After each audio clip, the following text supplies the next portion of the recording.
यथा स्थिति वादियों के तरफ से हाँ। आपको तो इस अभियान में चुनौती मिल रही होगी, क्या चुनौती देगा रोकने का ये प्रयास? हमको? आप इतना कमजोर समझते हैं? हम इतने कमजोर नहीं हैं कि हम इनके प्रयासों से रुक जाएंगे। ये बिहार के कुछ हिस्सों के शेर हैं। हमने देश के हर बड़े राज्य में जाकर उन सामने से वहां के मजबूत आदमी के खिलाफ लड़कर चुनाव जिताया, हराया है। हम इनसे डरने वाले हैं? अगर डरने वाले होते तो आज 15 महीना से सीना ठोक कर चल रहे, कोई रोक पाया? और ये रोक पाएंगे हमको? दम है तो रोक के दिखा दे। किसी से नहीं डरते। ये क्या हमको डराएंगे? बंगाल में भाजपा हमको डरा ही नहीं पाई, ये हमको बिहार में डरा देंगे?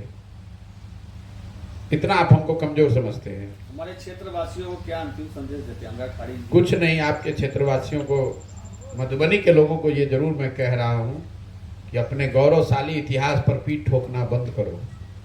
मधुबनी में जब मैं आया तो लोगों ने कहा भैया ये विद्वानों की जमीन है, विद्वानों की भूमि रही है।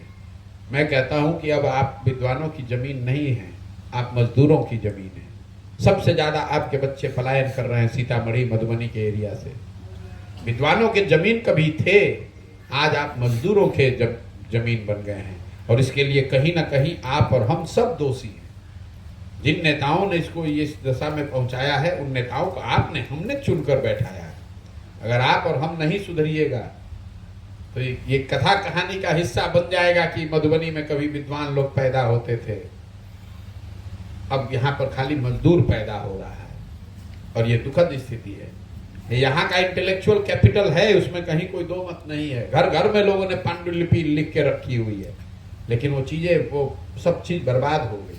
अब उन्हीं घरों से पांडुलिपि नहीं लिखी जा रही है, मजदूर लिखे बनाकर भेजे जा रहे हैं। उन्हीं घरों से अब मजदूर बनकर निकल रहे हैं। पांडुलिपि लिखने वाले और कविता लिखने वाले और इतिहास लिखने वाले लोग नहीं पैदा हो रहे हैं। ये आपके लोगों को ये संदेश देना चाहते हैं। मैं कुछ अच्छी बात नेसेसरी नहीं कहना चाहता हूँ कि भैया हमारा मखान, हमारा मांस, हमारा, वो कहने की बात हो, कविताओं और कहानियों में रह गया है। जीवन की सच्चाई ये है कि आज आप मांस के लिए, मखान के लिए नहीं जाने जाते हैं, आप यहाँ से मजदूरों के लिए जाने जाते हैं। हर घर से, यहाँ से बाहर आदमी जाकर मजदूरी कर रहा है। यही मधुबनी की, अन्य कई राज्यों की तरह मधुबनी की भी वही सच्चाई है। बहुत बहुत धन्यवाद। बहुत बहुत धन्यवाद।